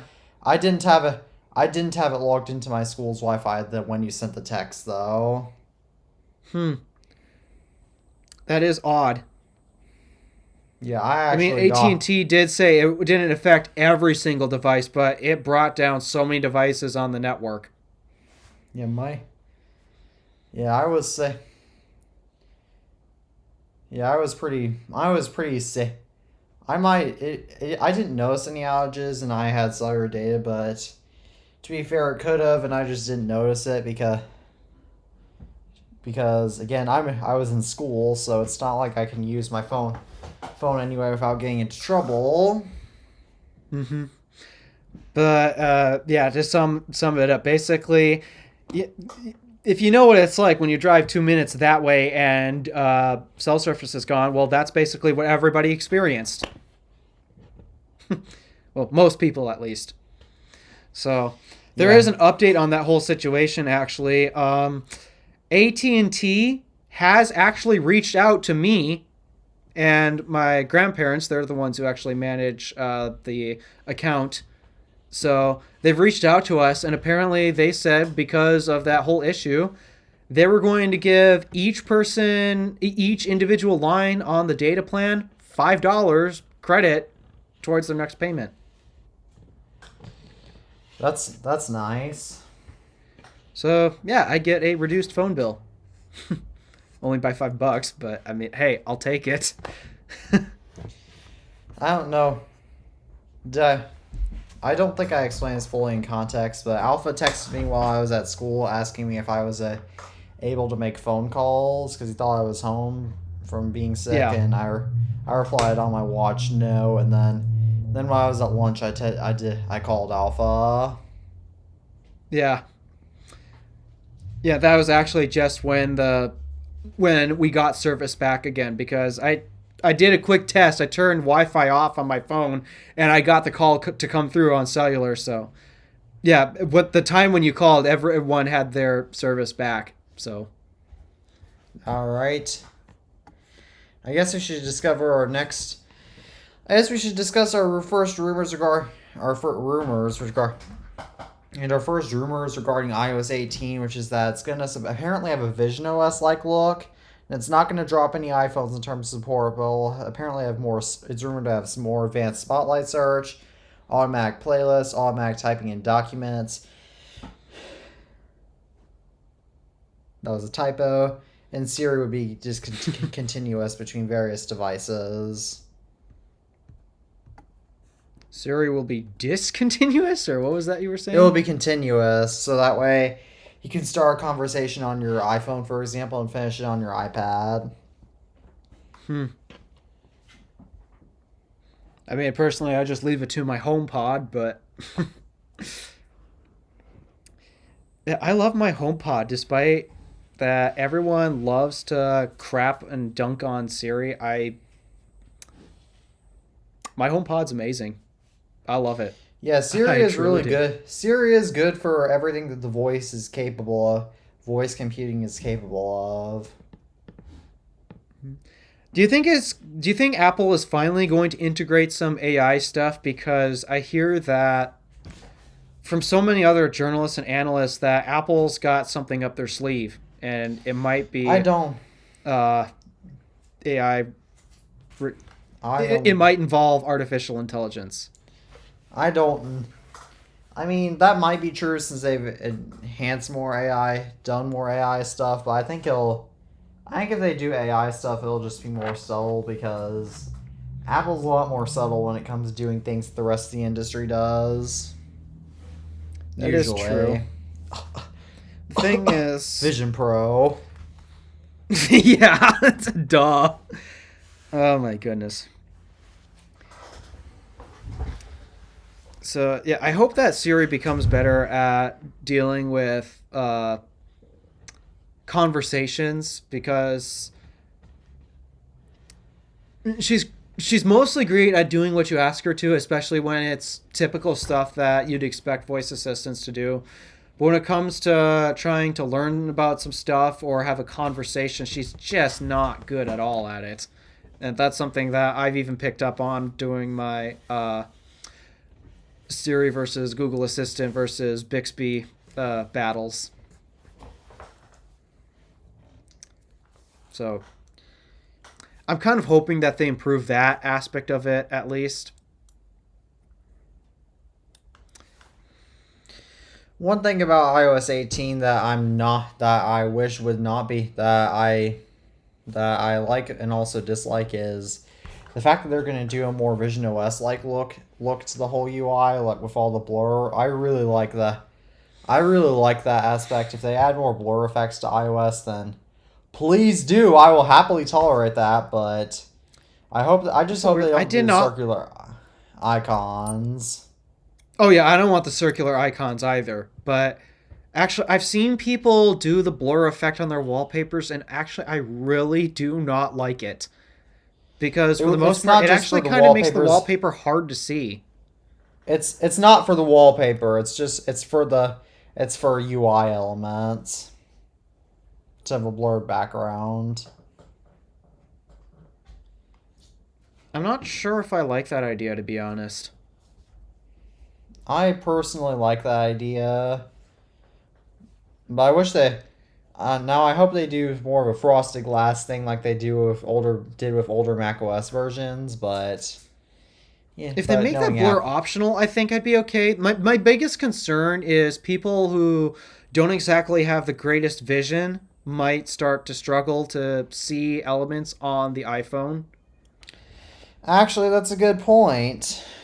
Because well, so I could see it That's what makes me perfectly. nervous about it.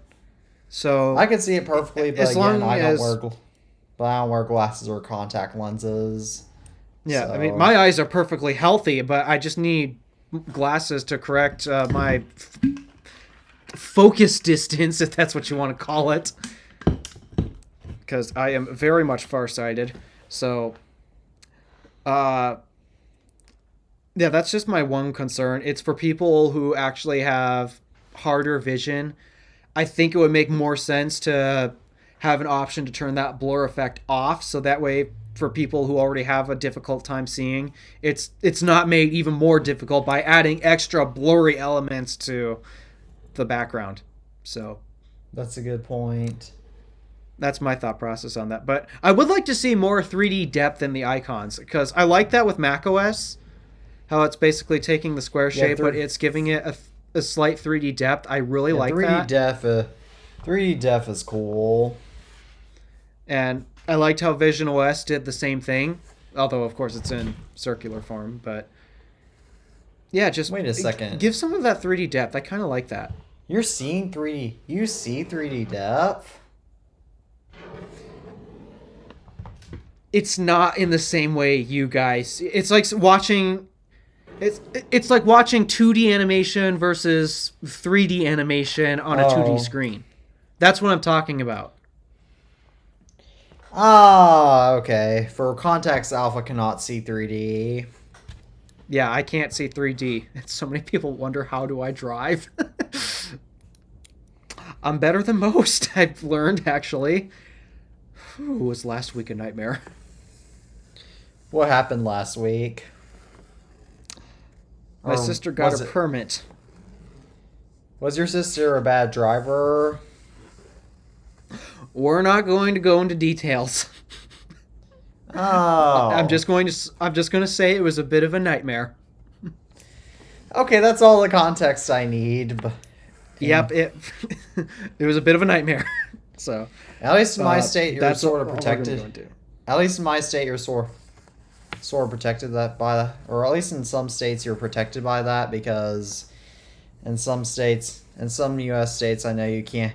When you have your learner's permit, and sometimes even for the first year or so of having your learner's permit, you can't, in license, you can't have more than one other passenger with you. Yeah, the way Michigan's permit laws work, a learner driver is limited to one passenger with them that has to be 21 years of age or older, or one of their parents. And the only time they can exceed that one passenger limit is if it's family members. That makes perfect sense, but I'm still stunned that your parents let your sister drive like on a big family trip that soon after getting her permit. No, it was only like a 45-minute drive away from here. It wasn't that far, but For my parent, my dad still hasn't let me do a 45-minute drive yet. oh, really? Yeah, the furthest I've driven is like 25 minutes away. Well, they let me drive across to Wisconsin when I had my permit. Oh boy, you're lucky. Though Yeah, if I'll I probably recall, we were on our way to Duluth, so I drove across Wisconsin and stopped right before we got to the big city, because oh boy, was I not aware of how bad traffic really was in big cities. I'll drive. So Yeah, once I get my driver's license, assuming my parents will let me, I'll probably drive a lot more though. Though, yeah, so As far if you my remember, record I don't for go- longest drive is 6 hours. As in case you don't know, I don't travel. Yeah.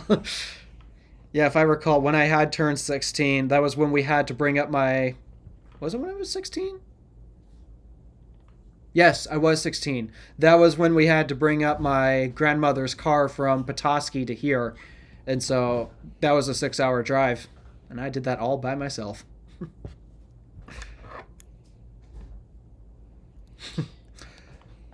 To be fair, if I go to...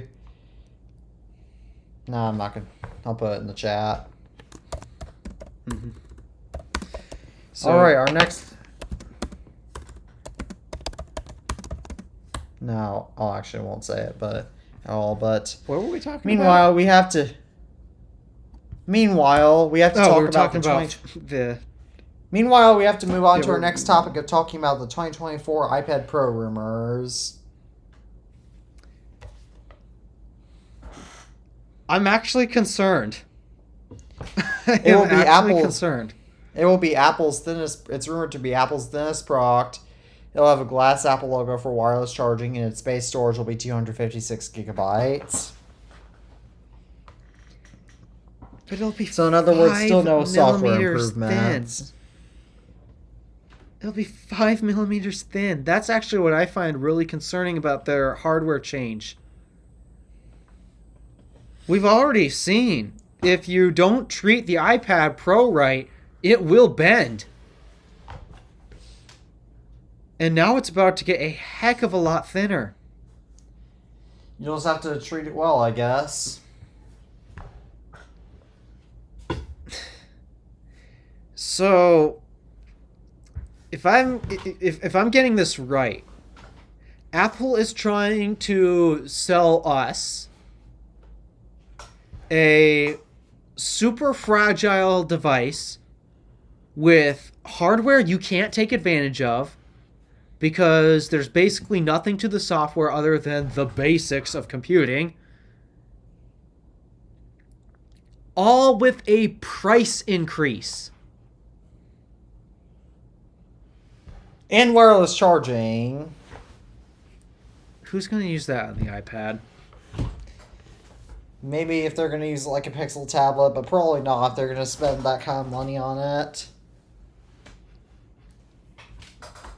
To me, I'd also find that really hard to align. The only way it makes sense if you use MagSafe, because the device is so large compared to our wireless charging pads.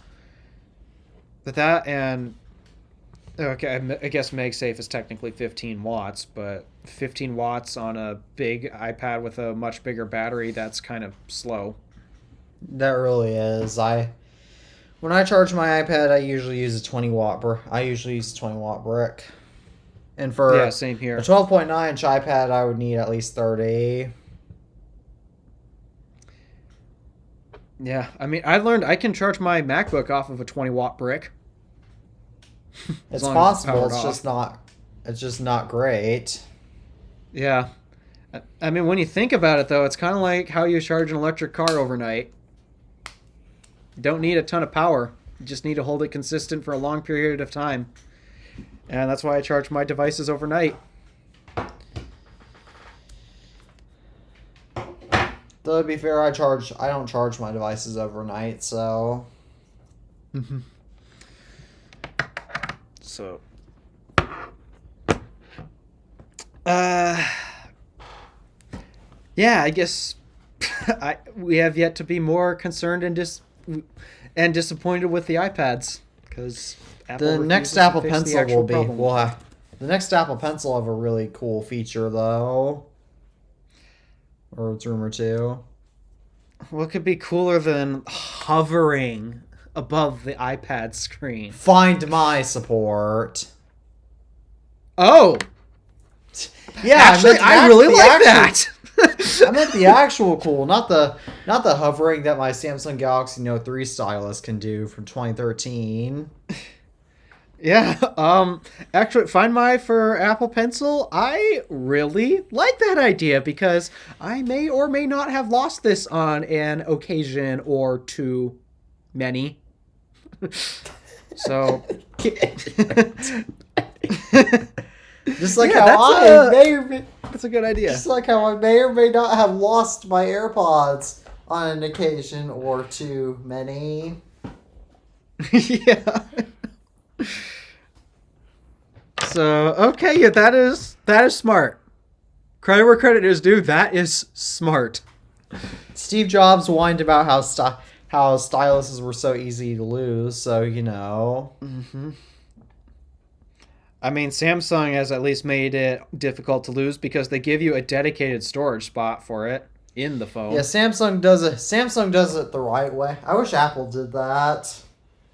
Same, because if they're trying to focus on adding features, then how about a better position for the Apple Pencil so you're not constantly losing it in your bag? That's how I keep losing this. It falls off when it's in my bag and then I can't find it because it's buried with a whole bunch of other stuff in it.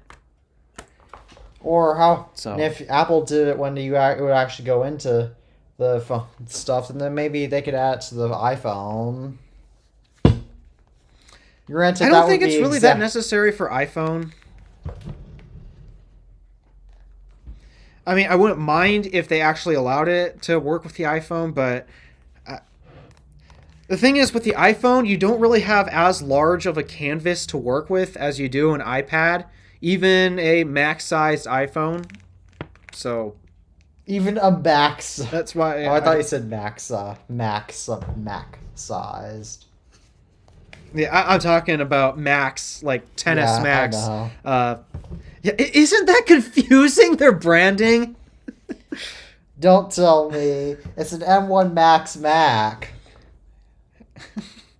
Or an M3 Max Mac. Yeah, that's not confusing at all. Just talking. Yeah, we're talking about these Macs with M3 Max, M3 Max, and just it's totally not confusing. It's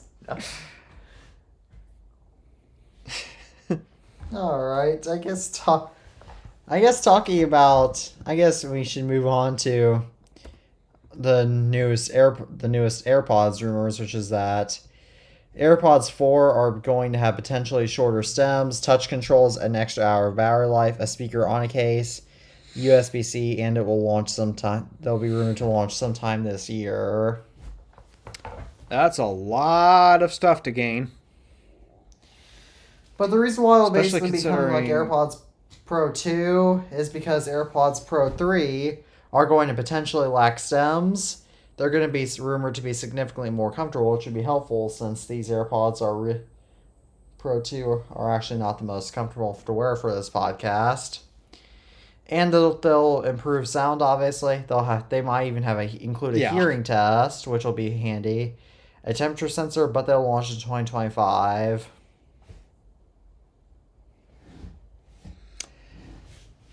Yeah, the one AirPods thing though that I'd wish they'd address are the AirPods I am wearing right now.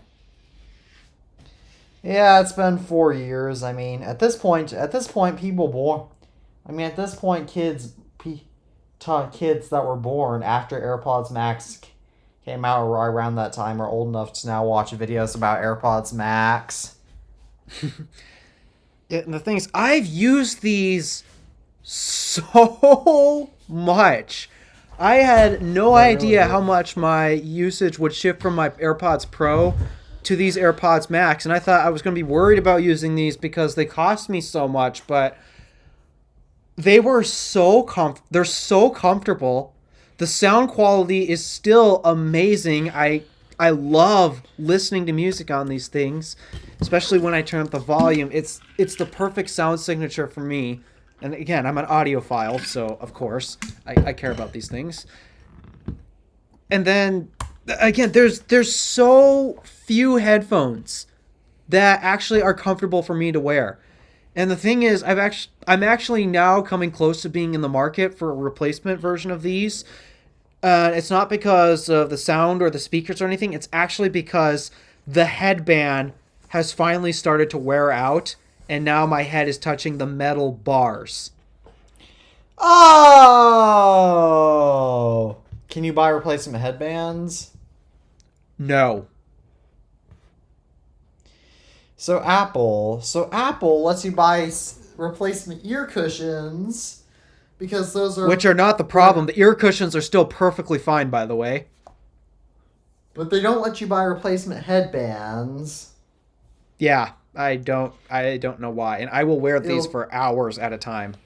it'll be So, interesting to see how Apple collectors handle this 20, 30 years from now when yeah, they buy the AirPods headband Max. has gotten to a point where it's worn out, and the metal bit is actually resting on my head. I can feel it right now, and it's not driving me that crazy just yet, but I do know in the future it is going to start becoming a big problem, and I'm going to have to find something to supplement the cushion on my head. And so, yeah, I am actually in the market, going to be in the market for a new pair of AirPods Max soon. But I know for a fact that I don't want to buy the exact same pair as these for a couple reasons. Obviously, one, aside from my Magic Mouse, this is the only device I charge with Lightning.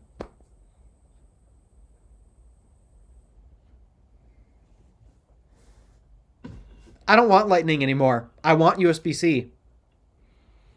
So, I mean, thanks to the EU, I'll give them. I hate how they've done this, but they're forcing Apple to switch all of their products, including their accessories, including these, at some point, to a USB-C. So I'm going to wait for that to happen, but also I'm hoping when they do that, they've upgraded some other features, like including lossless audio. Other audiophiles come after me for. I am an audiophile. I notice subtle sound differences. Okay, it's just a matter of preference, and I do know the difference between lossless and not lossless. I have listened to pairs of lossless headphones before, and obviously you can get lossless sound through speakers and such. Why do you think so many audio professionals also have a dedicated set of speakers on their desk? So yeah, I know what lossless sounds like, and I know that these don't have it. It's just, I know for the audio that I'm producing, it's not for other audiophiles. It's for other average people who don't notice these sound differences. So yeah, I might notice the difference, but most people won't.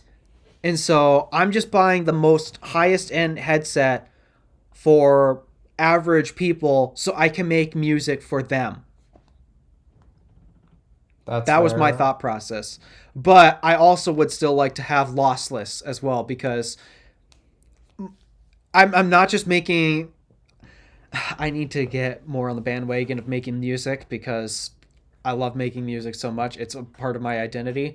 But also, a lot of the times I'm listening to music myself, and I would like to have that lossless ability because, I'm an audiophile. I care about sound, and these currently don't support it. It's just I'm not spending however much money is required to pay for. They also have to be plugged in, I believe, because of Bluetooth limitations. But yeah, I'm not spending the amount of money necessary to get headphones that do produce lossless sound that require a cable to be plugged into your phone. So yeah, it's. I would like lossless to come to these, is basically my point. And, well, that's why I don't want to buy the same pair like this again. I just hope That's they fair. don't get rid of this blue color because I love this blue color. It is so beautiful. So, um, what were we talking about? AirPods, right? Uh, Yeah, out of all AirPod refreshes, I just want to see AirPods Max come out. Air to me, AirPods, aside from their one issue that I keep having every 6 months, though, I guess it's actually a maintenance issue on my part, but still, it drives me nuts. These are the headphones I care about most. Other AirPods, like AirPods regular AirPods Pro. To me, those are pretty much perfected, and like seriously, what more could you ask for out of them? Because a lot of the features that you mentioned, aside from battery life, everyone cares about battery life, including me here too. Uh, do all those other features really matter?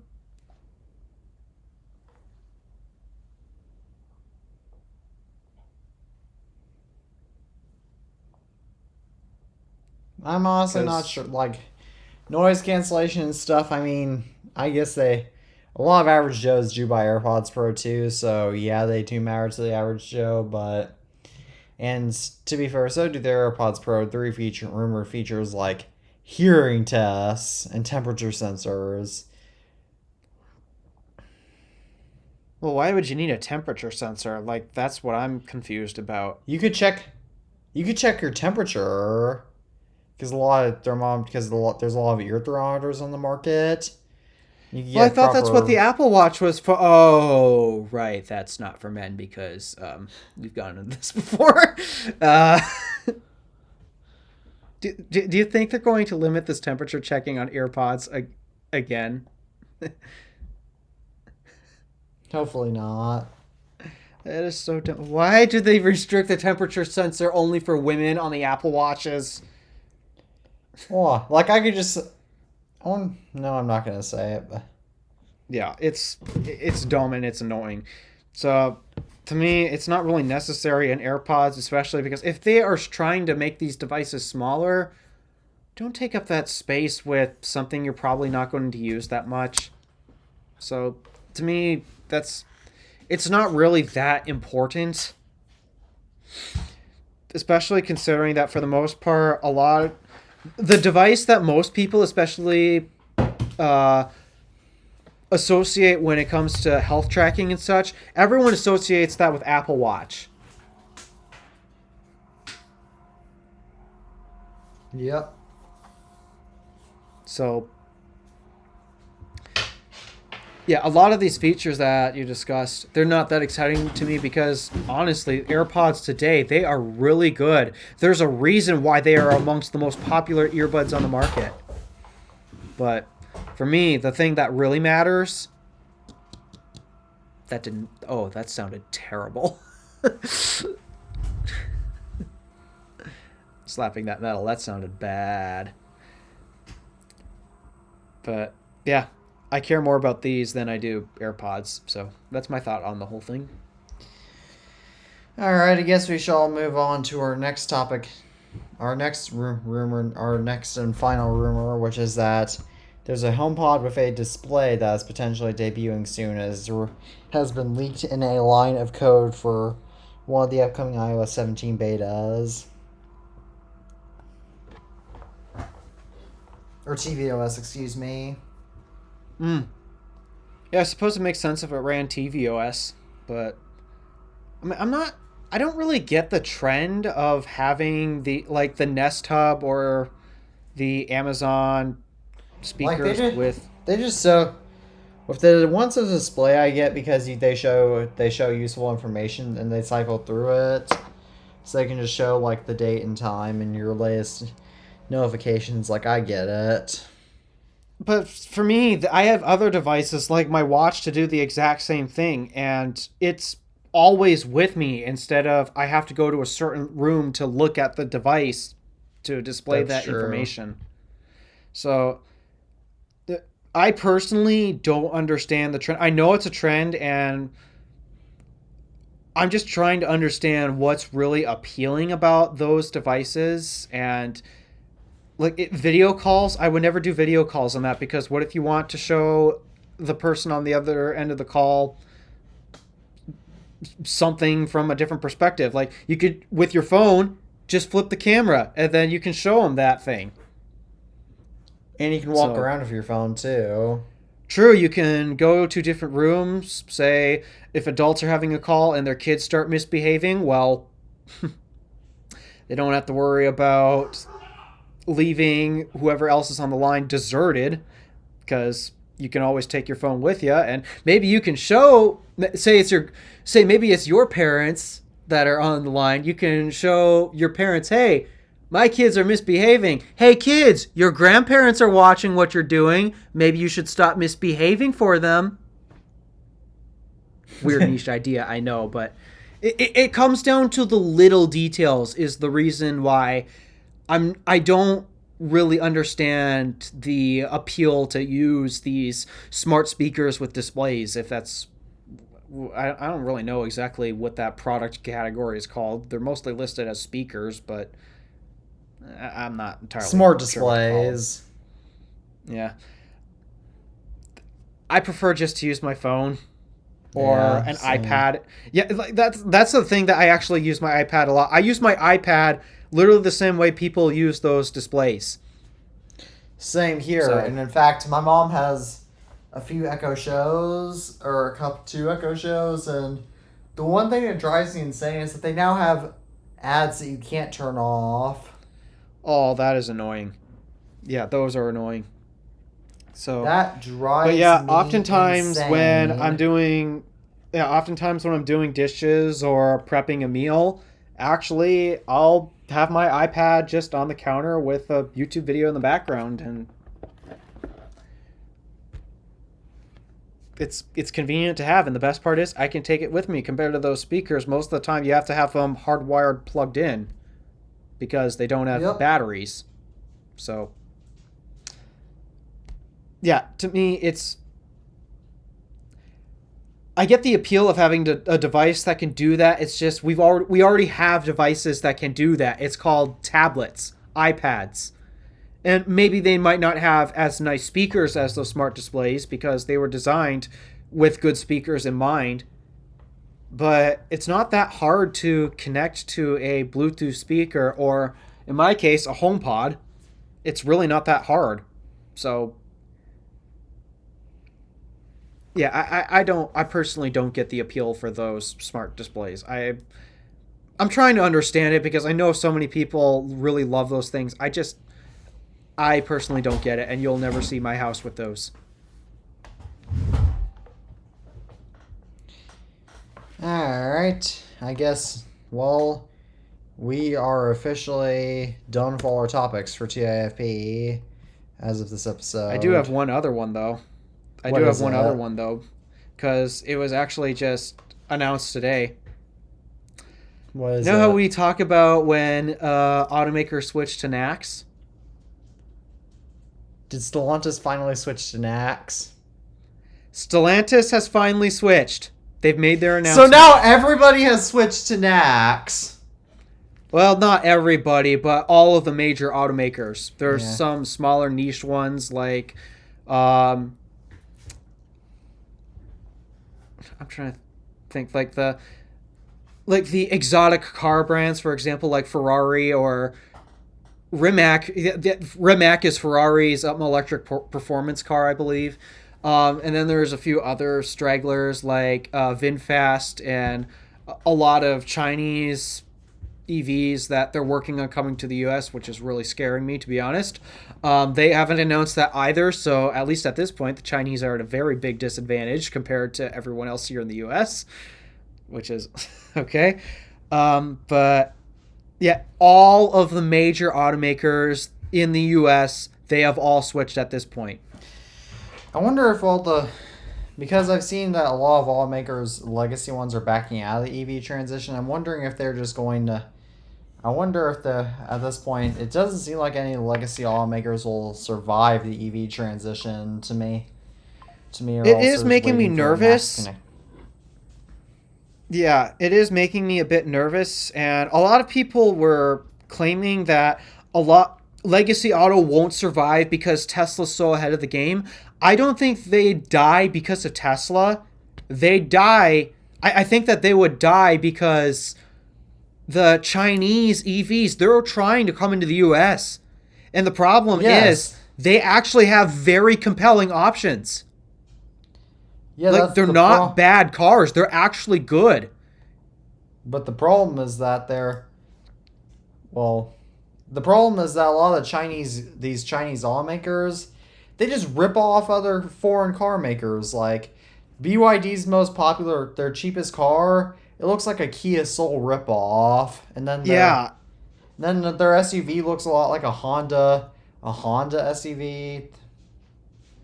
But the problem is, at the end of the day, they might be styled like other cars, but they're still good cars. They actually are good vehicles. And they're affordable. And as of right now, BYD is trying to build a plant in Mexico, which is how they'll bypass all of the tariffs to export their cars to the US. They're coming for this market. They want to get into the US market. And this is where other American automakers, legacy automakers, really need to start getting their act together in this regard. So Because unless the trade policy between the U.S. and Mexico changes, which we won't get into or unless the U.S. trade policy between the U.S. and China changes, then people aren't gonna. Then people are gonna buy these cheap Chinese crap. I mean, cheap Chinese crap is a probably multi-billion-dollar industry. yeah. But I mean, the thing is with BYD, they're not cheap Chinese crap. They're actually good cars. They're very compelling. Especially because they were initially a battery company. I am personally very impressed with their battery technology. In fact, Tesla uses it in Europe. They use BYD batteries in Europe for some of their models, and they charge amazing. Charge better than any of Tesla's batteries. So, yeah, it's a bit scary. But, yeah, Legacy Auto, especially the big brands that we're all familiar with. Stellantis has finally announced they're transitioning to NACS. Interestingly, though, they have now announced that they're going to work with Tesla. They're just announcing that they're going to use the port. So I'm not entirely sure what their idea was, but I mean, hey, to me, it at least allows me to recognize, hey, an automaker recognized that the NACS connector has other benefits aside from being attached to the most reliable charging network. That's one of the most. That's really all it comes down to.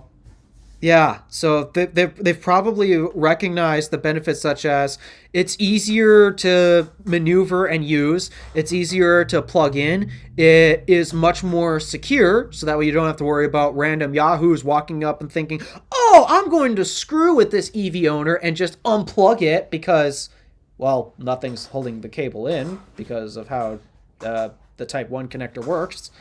NACS, luckily, can be locked into the vehicle by the vehicle. So, yeah, I brought up all of these advantages all the time. So, I'm thinking Stellantis has picked it because it recognized these advantages.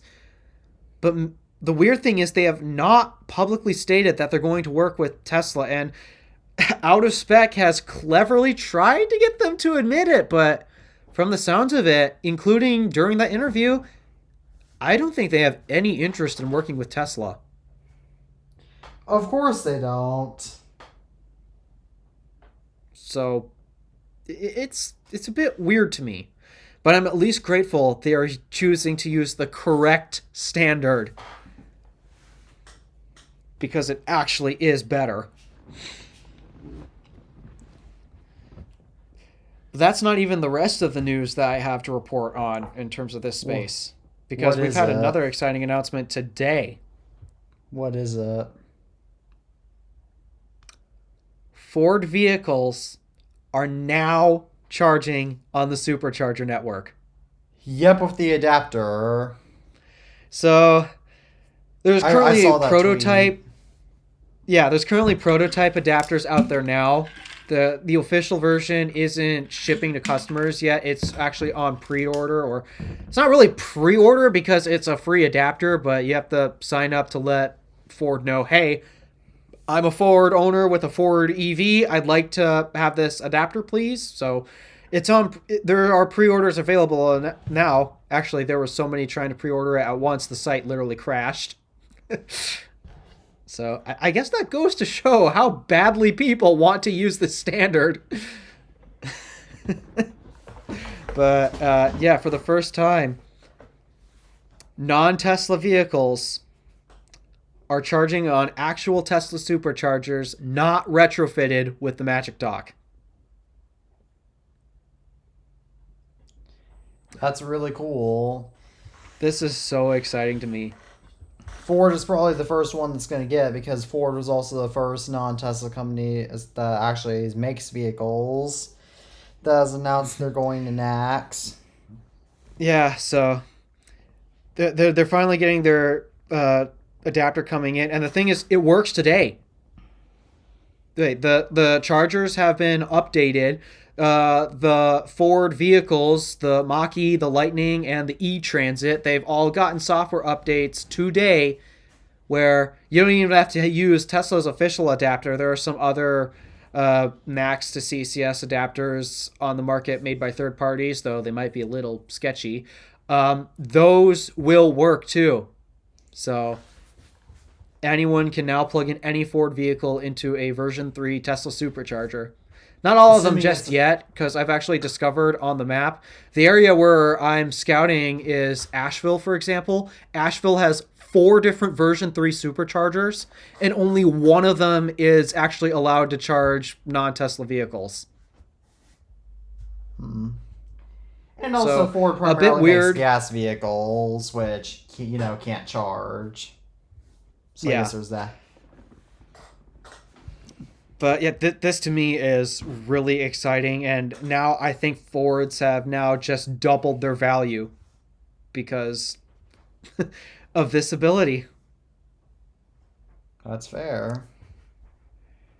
It's also another reason why I've kind of been considering getting an e-transit and doing a bit of van life until I can build a house on a property. Yeah, alright, well, shall we wrap up the show now because I'm getting sleepy and I don't have that much to do, but I still have some stuff to do. Yeah, I have to finish editing the AT&T video as well, and goodness gracious, how many times is TurboTax going to scream at me? This has gotten annoying. You use TurboTax? I've thought about trying it, except I didn't. I wish I could say that taxes are easy, but even TurboTax doesn't make it as easy as you wish. So I'm just going to go over with my parents again. I don't support TurboTax because they make it sound like in their ads like your taxes are totally free with TurboTax. That's another thing too, because they told me that it was free, except I found after I was about to download it, so you have to pay after you get your taxes filed. I'm like, that's not free.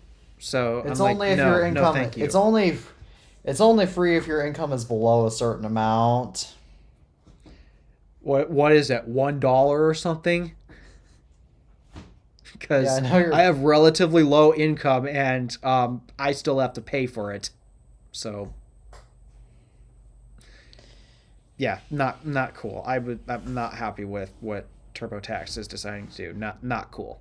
So, but meanwhile, getting off the topic of TurboTax, well, as always, thank you all for tuning in to another episode of the iTunes Fanboy Podcast. As always, I'm Teddy Maggart from the iTunes Fanboy. My name is Alpha DeWolf from the Random Alpha. And as always, we are saying goodbye for now. Goodbye, everybody, and we'll see you again sometime soon. Peace out.